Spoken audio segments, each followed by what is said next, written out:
Orange cat carrying an injured ginger kitten wandering around a fish market, and the story behind it touches everyone. The salt-laced wind whipped Martha's silver hair across her face as she walked towards the bustling Port Clyde fish market. The scent of the sea, a familiar comfort since childhood, always managed to lift her spirits, even if only momentarily. At 78, Martha found that the small joys were the ones that mattered most. The grand adventures of youth had faded, leaving behind a quiet life punctuated by routine and the gentle ache of loneliness. Her husband, George, had been gone for 5 years now. 5 years of empty chairs, silent breakfasts, and the constant, gnawing absence of his booming laugh. They had built a life together in this small Maine coastal town, a life filled with the rhythms of the sea. George had been a fisherman, his hands rough and calloused, his heart as vast as the ocean he loved. Martha had always been his anchor, the steady presence on the shore, waiting for his return. Now she was the one adrift. The fish market was a weekly ritual, a connection to the life she and George had shared. She'd buy a small piece of haddock or cod, enough for a couple of meals. It wasn't the fish she craved, but the familiar bustle, the friendly banter, the sense of belonging. It was a brief respite from the silence of her small, clapboard house overlooking the harbor. The market was a symphony of sounds. The squawk of gulls overhead, the rhythmic thud of ice being shoveled, the calls of the fishmongers hawking their fresh catches. The air was thick with the briny tang of the sea and the sharp, clean scent of the fish. Big Joe, a mountain of a man with a surprisingly gentle voice, greeted her with a warm smile. "Morning, Martha. The usual?" he asked, already reaching for a plump haddock fillet. "Good morning, Joe," Martha replied, her voice a little thin, but steady. "Yes, please. And how's Mary and the kids?" "Doing great. Little Timmy's got his first tooth, you know. Keeps us up all night, but wouldn't trade it for the world." Joe chuckled, his belly shaking with the effort. Martha smiled, a genuine smile that reached her eyes. She loved hearing about Joe's family. It reminded her of the days when her own home was filled with the joyful chaos of children and grandchildren. Now, the visits were less frequent, the phone calls shorter. Life moved on as it always did. The market was also home to a shifting population of stray cats, drawn by the promise of scraps and the occasional handout. Martha always kept an eye out for them, a pang of sympathy in her heart. She knew what it was like to feel lost and alone. Most of the cats were skittish, keeping their distance from the humans. A few, bolder ones, would weave between legs, hoping for a dropped piece of fish or a quick pat. They were a part of the market's ecosystem, as much as the gulls and the fishing boats. They were survivors, each with their own untold story. Martha often wondered about their lives, the hardships they faced, the small victories they celebrated in the shadows. She felt a kinship with them, a shared understanding of the fragility of life. She knew that, like them, she was a survivor too, navigating the world alone, finding solace in the small, everyday moments. The scent of the sea, the warmth of a friendly smile, the fleeting connection with another living being, these were the things that kept her going, the anchors in her own quiet sea of sorrow. Martha was about to thank Joe and pay for her fish when a commotion erupted near the entrance of the market. A group of people had gathered, their voices a mix of surprise, concern, and amusement. Martha, her curiosity piqued, edged closer to see what was causing the stir. What she saw made her heart skip a beat. A young ginger cat, his fur the color of a fiery sunset, was slowly, deliberately, walking into the market. He wasn't slinking or sneaking like the other strays. He moved with a purpose, a determined set to his jaw. And in his mouth, held gently but securely, was a tiny, limp black kitten. The kitten was clearly injured.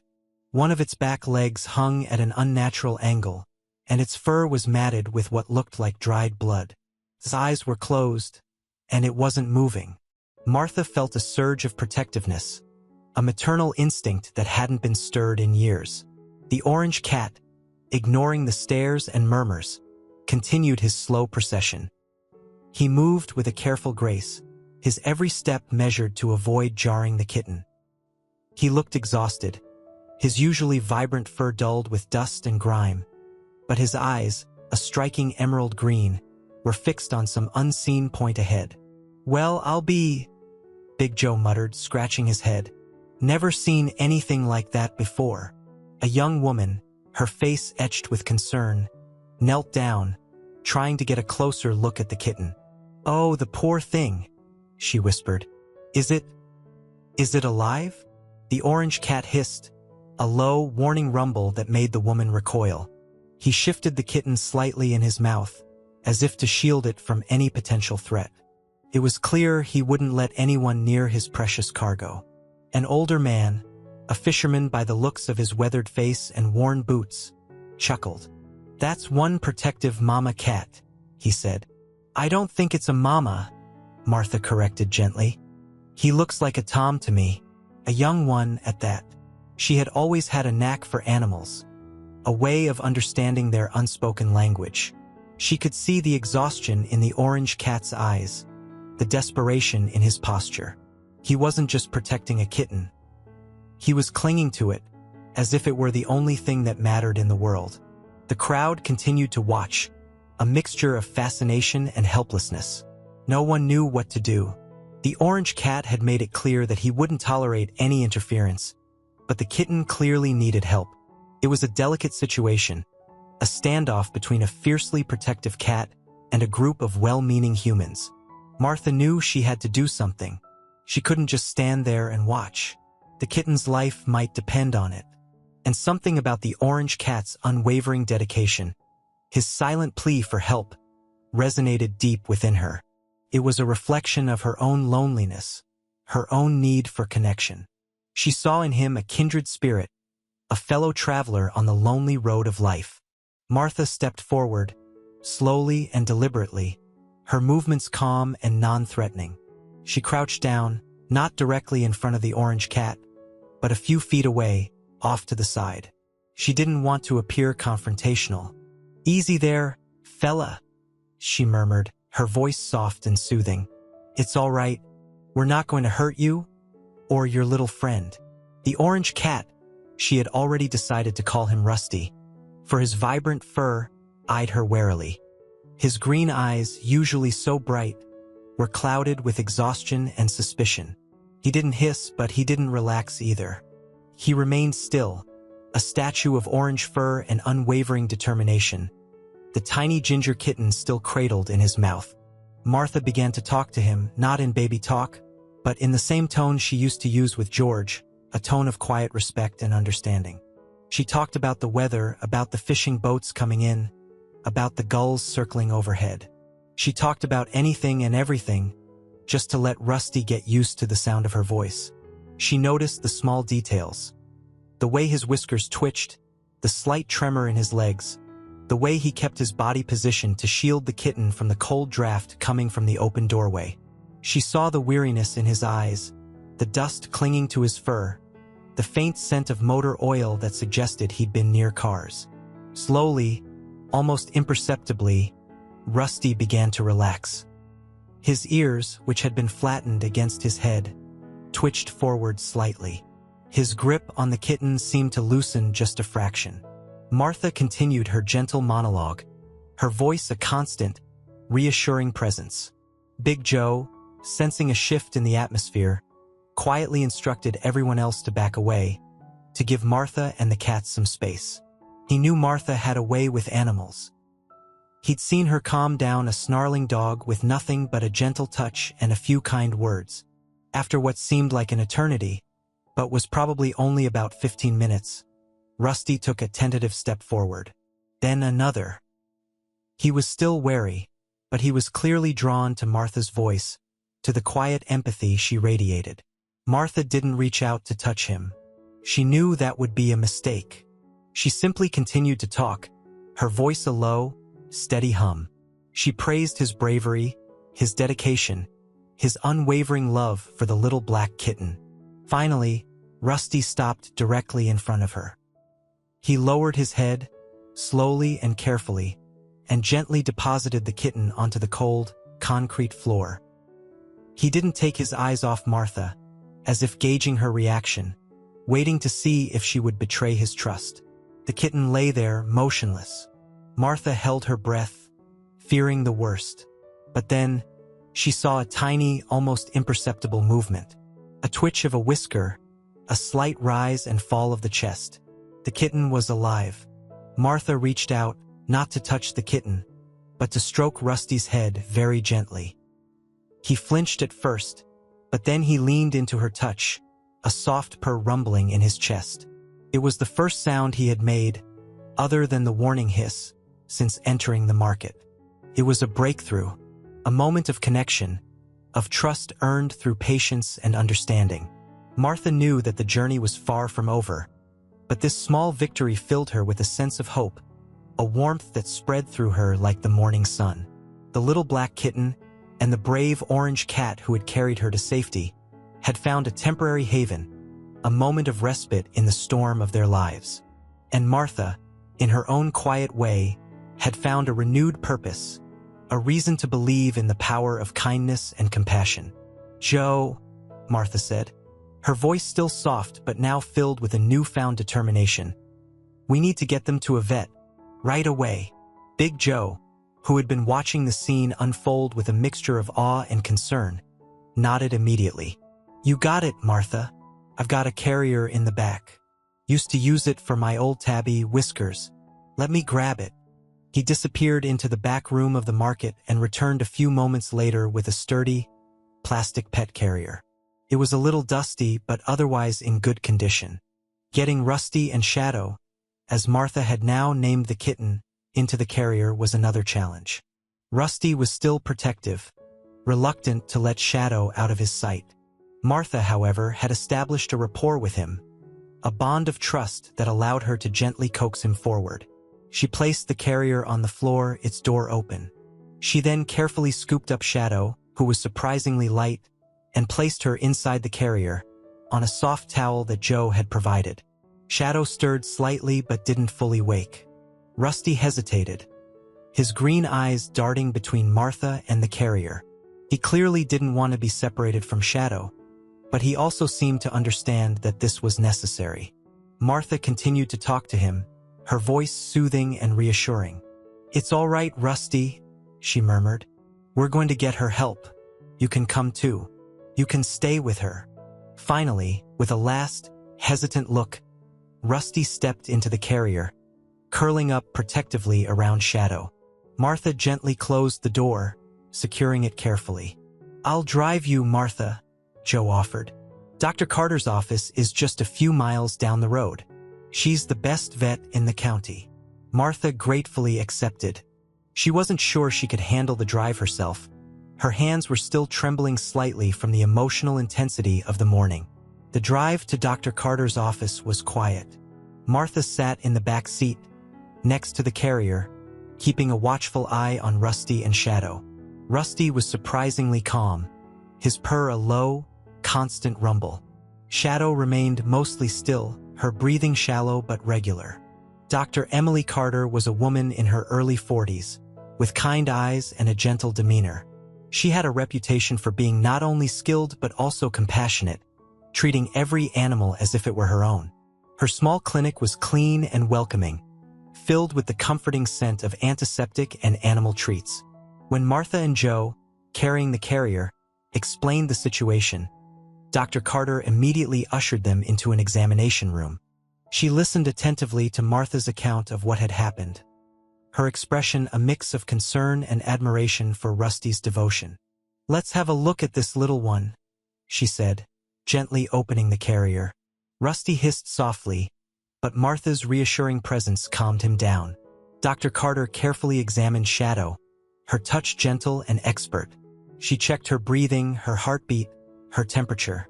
She gently probed the injured leg, her face growing serious. "She's definitely got a broken leg," Dr. Carter confirmed. "It's a clean break, thankfully, but she'll need a cast. She's also dehydrated and has some minor cuts and bruises. It looks like she might have been hit by a car, or perhaps attacked by a larger animal." Martha's heart ached for the tiny kitten. She couldn't imagine the pain and fear she must have endured. She stroked Rusty's head, offering him comfort as well. He was leaning against her hand, his purr a constant vibration. "We'll need to take some x-rays to get a better look at the break," Dr. Carter continued. "And we'll start her on fluids and pain medication right away. She's a fighter, though. I can see it in her eyes." Martha nodded, her eyes filled with tears. She had no doubt that Shadow was a fighter. She had a brave, devoted protector in Rusty, and that was a powerful force. The next few hours were a blur of activity. Shadow was x-rayed, revealing a clean fracture of her tibia. Dr. Carter expertly set the bone and applied a small, bright pink cast. Shadow was also given intravenous fluids to combat dehydration and pain medication to ease her discomfort. Throughout the entire process, Rusty remained remarkably calm, staying close to Shadow's side. He watched intently as Dr. Carter worked, his green eyes filled with a mixture of anxiety and trust. He seemed to understand that the humans were trying to help. When Shadow was placed in a small, comfortable recovery cage, Rusty was allowed to stay with her. He immediately curled up beside her, his body a warm, protective presence. Martha stayed at the clinic for the rest of the afternoon, unable to tear herself away. She sat beside the cage, talking softly to Rusty and Shadow, offering words of encouragement and comfort. She felt a deep connection to these two cats, a bond forged in crisis and strengthened by shared vulnerability. Dr. Carter was impressed by Rusty's devotion. "I've seen a lot of animal bonds in my years as a vet," she said to Martha, "but this is something special. He's truly her guardian angel." Martha nodded, her heart full. "He is," she agreed. "He saved her life." As the evening approached, Dr. Carter assured Martha that Shadow was stable and resting comfortably. "She needs to stay overnight for observation," she said, "but she's in good hands, and Rusty can stay with her. He won't leave her side anyway." Martha hesitated. She didn't want to leave them, but she knew she needed to go home and get some rest. She was exhausted, both physically and emotionally. "I'll come back first thing in the morning," she promised, stroking Rusty's head. "You be a good boy and take care of her." Rusty purred softly, his eyes meeting Martha's with a look of understanding. Big Joe, who had been waiting patiently in the reception area, offered Martha a ride home. He had closed up the fish market early, his concern for the cats overriding his business obligations. "Don't you worry, Martha," he said, as they drove back to Port Clyde. "Those two are in good hands, and they've got you looking out for them. That's more than most strays ever get." Martha smiled, grateful for Joe's support. He was a good friend, a solid presence in her life. She realized that she wasn't as alone as she had thought. She had Joe, she had Dr. Carter, and now she had Rusty and Shadow. When she arrived back at her quiet house, it felt different. It was still empty, but it no longer felt desolate. The image of Rusty and Shadow, curled up together in the recovery cage, filled her mind. She felt a flicker of hope, a warmth that had been missing for a long time. She made herself a simple dinner, but she barely tasted it. Her thoughts were with the two cats, hoping that Shadow was comfortable and that Rusty wasn't too anxious. She found herself looking forward to the morning, to returning to the clinic and seeing them again. Before going to bed, she went out onto her porch and looked out at the harbor. The moon was full, casting a silvery glow on the water. The fishing boats were silhouetted against the night sky, their lights twinkling like stars. Martha took a deep breath of the salt-laced air. She felt a sense of peace, a quiet gratitude for the unexpected turn her life had taken. She had gone to the fish market that morning a lonely widow, seeking a small piece of fish and a fleeting connection to the world. She had come home with two cats, a renewed sense of purpose, and a heart full of hope. She whispered a prayer to the night sky, a prayer for Shadow's recovery, for Rusty's strength, and for her own ability to care for them. She knew that the road ahead might be challenging, but she was ready. She had found something to live for, something to love, and that, she realized, was all that mattered. The silence of her house was no longer a symbol of loss, but a promise of the quiet joys to come, the gentle purrs and soft meows that would soon fill the empty spaces with life and love. Over the next few days, Martha visited the clinic every day, spending hours with Rusty and Shadow. Shadow was slowly recovering, her appetite returning, her bright pink cast becoming a familiar sight. Rusty remained her constant companion, grooming her, sleeping beside her, and offering her unwavering support. Martha and Dr. Carter spent a lot of time observing Rusty, trying to piece together his story. He was clearly not a feral cat. He was comfortable around humans. He knew how to use a litter box, which Dr. Carter had provided in the recovery cage, and he responded to his name, or at least to the name Martha had given him. "He's been someone's pet," Dr. Carter said, watching Rusty meticulously groom Shadow's fur. "He's too well socialized to have been born on the streets. And his devotion to Shadow, it suggests a strong bond, perhaps formed after he lost his original home." Martha nodded, her own observations confirming Dr. Carter's assessment. Rusty was a gentle soul, despite his initial protectiveness. He was affectionate with Martha, rubbing against her legs and purring loudly when she stroked him. He seemed to crave human contact, as if he had been deprived of it for a long time. One afternoon, while Martha was sitting with the cats, a young boy came into the clinic with his mother. He was holding a faded, slightly torn photograph. When he saw Rusty, his eyes widened. "Rusty?" he said, his voice hesitant. Is that you?" Rusty looked up, his ears perked. He stared at the boy for a moment, then let out a soft meow, a sound that was both questioning and hopeful. The boy rushed forward, tears welling up in his eyes. "It is you!" he exclaimed, burying his face in Rusty's fur. The boy's mother explained the story to Martha and Dr. Carter. Her name was Sarah, and her son was named Alex. They had lived in a nearby town, but had been forced to move to an apartment that didn't allow pets. They had searched everywhere for a suitable home for Rusty, but hadn't been able to find one before their moving date. With heavy hearts, they had left him with a neighbor who had promised to take care of him. But the neighbor had subsequently moved away without telling them, leaving Rusty behind. Alex had been heartbroken. He had searched for Rusty for months, putting up posters and contacting local shelters. He had never given up hope of finding him.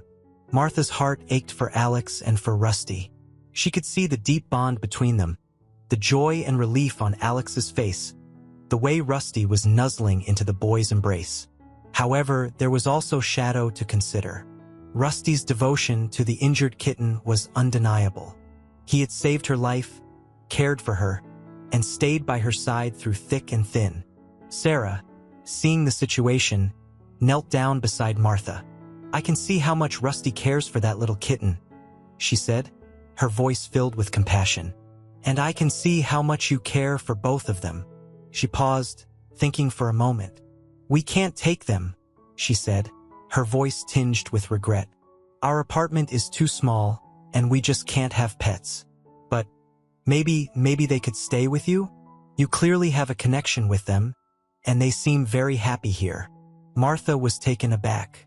She had grown to love Rusty and Shadow, but she hadn't seriously considered the possibility of keeping them permanently. She was an elderly widow living alone. Could she handle the responsibility of caring for two cats? She looked at Rusty, who was now purring contentedly in Alex's arms. She looked at Shadow, who was sleeping peacefully in her pink cast, her tiny body nestled against Rusty's side. She looked at Alex, his face radiant with joy, his eyes shining with tears of relief, and she knew what she had to do. I'd be honored to have them," Martha said, her voice trembling slightly. "But it would have to be temporary, at least until Shadow is fully recovered. And I'd want Alex to be able to visit them whenever he wants." Sarah smiled, her eyes filled with gratitude. "That would be wonderful, Martha. Thank you.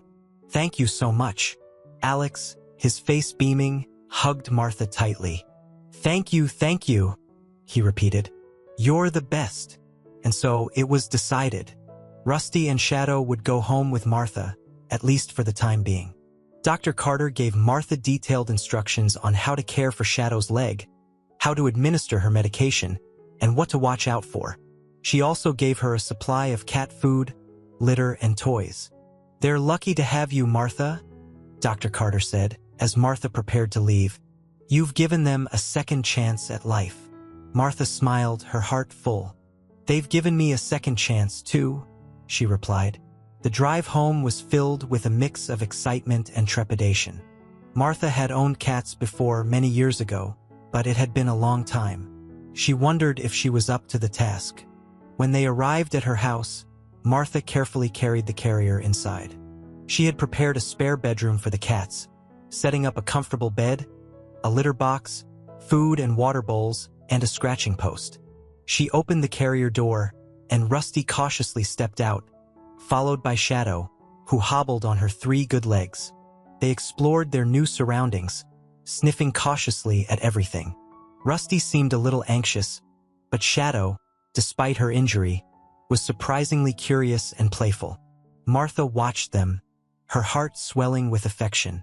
The house, which had felt so empty and silent for so long, now felt alive with the presence of these 2 small creatures. The first few days were a period of adjustment. Rusty was initially hesitant, sticking close to Shadow and watching Martha warily. Shadow, however, quickly adapted to her new environment.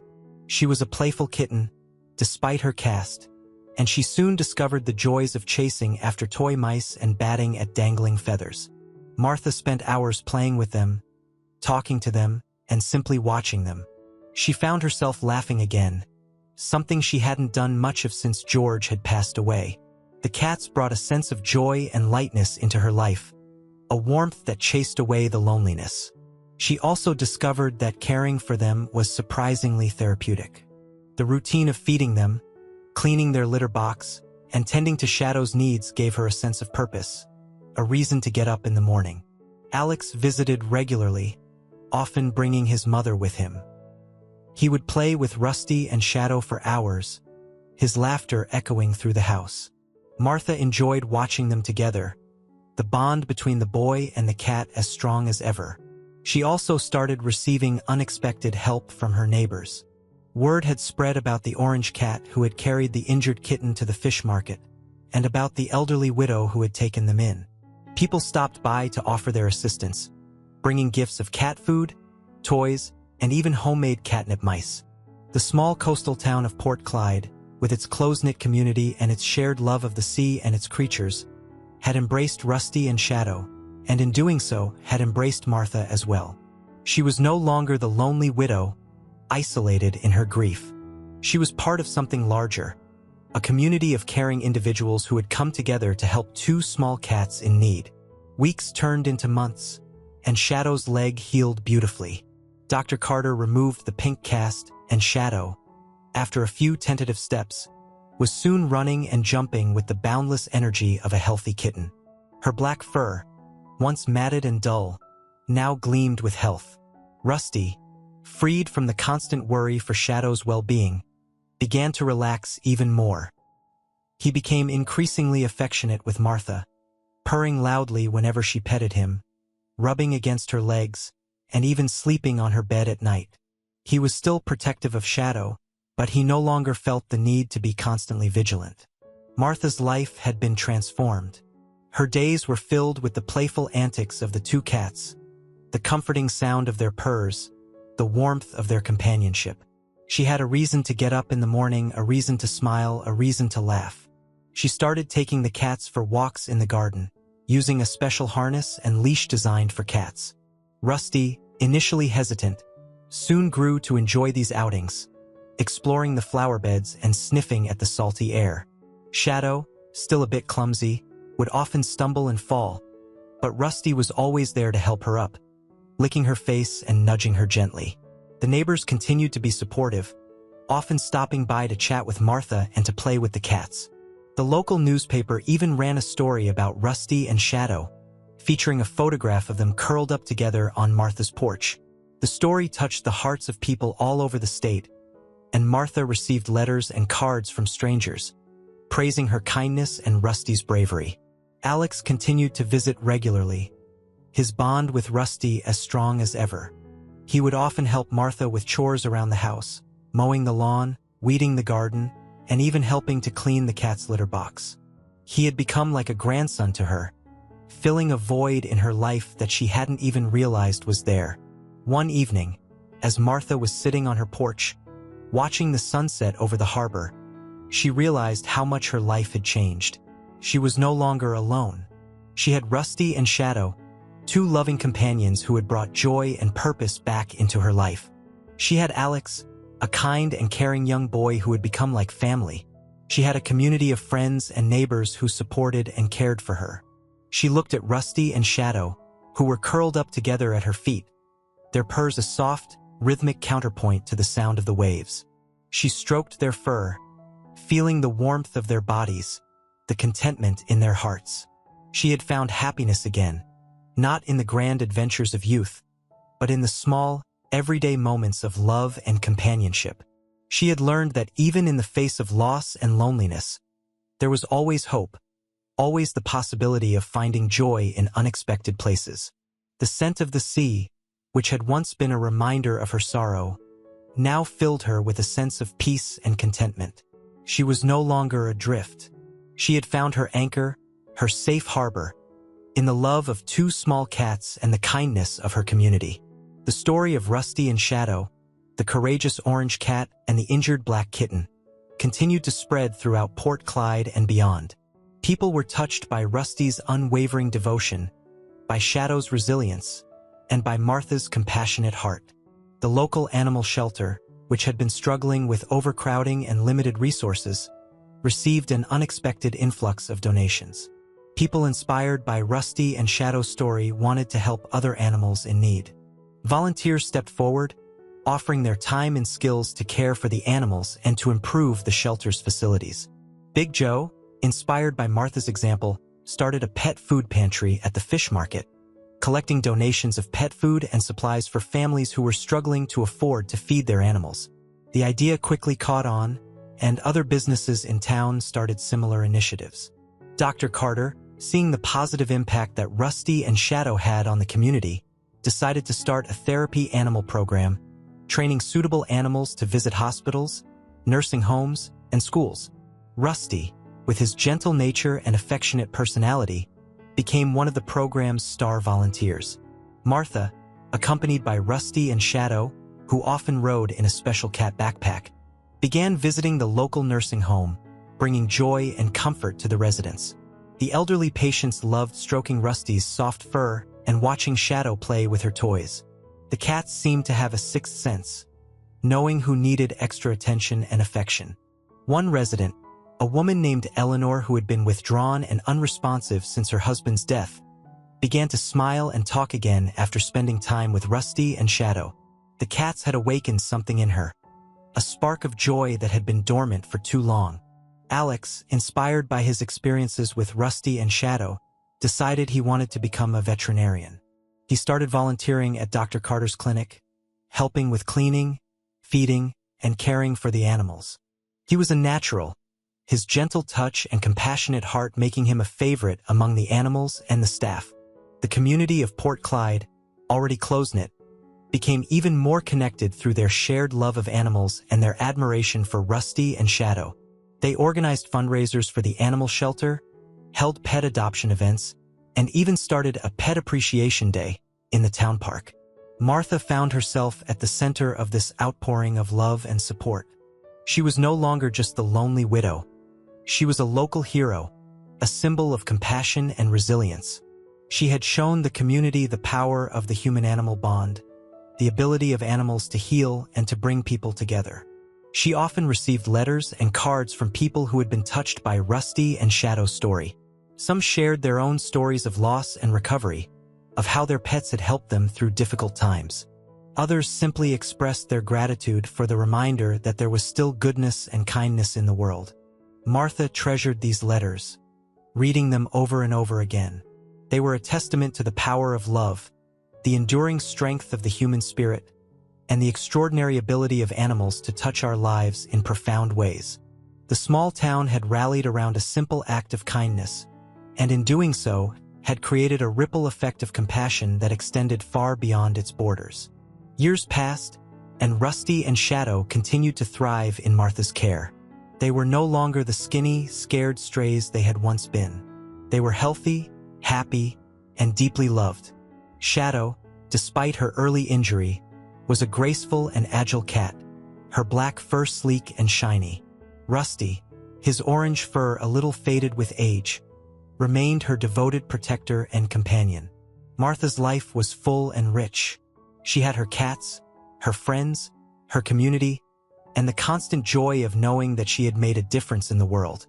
She had found a purpose in her later years, a reason to embrace each new day with gratitude and enthusiasm. Alex, now a young man, was in his final year of veterinary school. He still visited Martha and the cats regularly, his bond with Rusty as strong as ever. He had learned so much from Martha, not just about animals, but about life, about love, about the importance of kindness and compassion. He planned to return to Port Clyde after graduation and work alongside Dr. Carter, continuing the legacy of caring for the animals of their community. One crisp autumn afternoon, Martha was sitting on her porch, watching the sunset over the harbor. The sky was ablaze with color, the clouds painted in shades of orange, pink, and purple. The air was filled with the scent of the sea and the sound of the waves lapping against the shore. Rusty and Shadow were curled up together on a comfortable chair beside her, their purrs a soft, rhythmic harmony. Martha stroked their fur, feeling the warmth of their bodies, the contentment in their hearts. She thought back to the day she had first seen them at the fish market, the tiny, injured ginger kitten and the brave orange cat who had carried her to safety. It seemed like a lifetime ago. So much had changed since then. She had lost her husband. Her home had been filled with silence and sorrow. But then, these two small creatures had entered her life, bringing with them a wave of love, joy, and healing. They had not only saved her, they had transformed her. They had shown her the power of the human-animal bond, the ability of animals to comfort, to heal, and to connect us to something larger than ourselves. They had reminded her of the importance of community, of the kindness of strangers, of the enduring strength of the human spirit. She looked at Rusty, his green eyes now a little cloudy with age, his orange fur streaked with silver. He was still her brave, devoted protector, her loyal companion. She looked at Shadow, her sleek black fur gleaming in the fading light, her playful spirit undimmed by time. She was still her mischievous, energetic kitten, her source of constant amusement and delight. Martha smiled, her heart overflowing with gratitude. She had found her forever home, not in a place, but in the love of these two extraordinary cats. They were her family, her companions, her anchors in the sea of life. As the sun dipped below the horizon, casting a final, golden glow on the water, Martha closed her eyes, breathing in the peace and contentment that surrounded her. She knew that she was blessed. She had lived a long and full life, and she had learned that even in the darkest of times, there was always hope, always the possibility of finding love and happiness in the most unexpected places. The sound of the waves, the scent of the sea, the soft purrs of her beloved cats, these were the simple joys that filled her life, the anchors that kept her grounded, the blessings that made her heart sing. She was home. She was at peace. And she knew with absolute certainty that she would never be alone again. The legacy of Rusty and Shadow, the orange cat and the black kitten, would live on, a testament to the enduring power of love, loyalty, and the unbreakable bond between humans and animals. The small town of Port Clyde would forever remember the story of how two stray cats brought a community together and healed a widow's broken heart.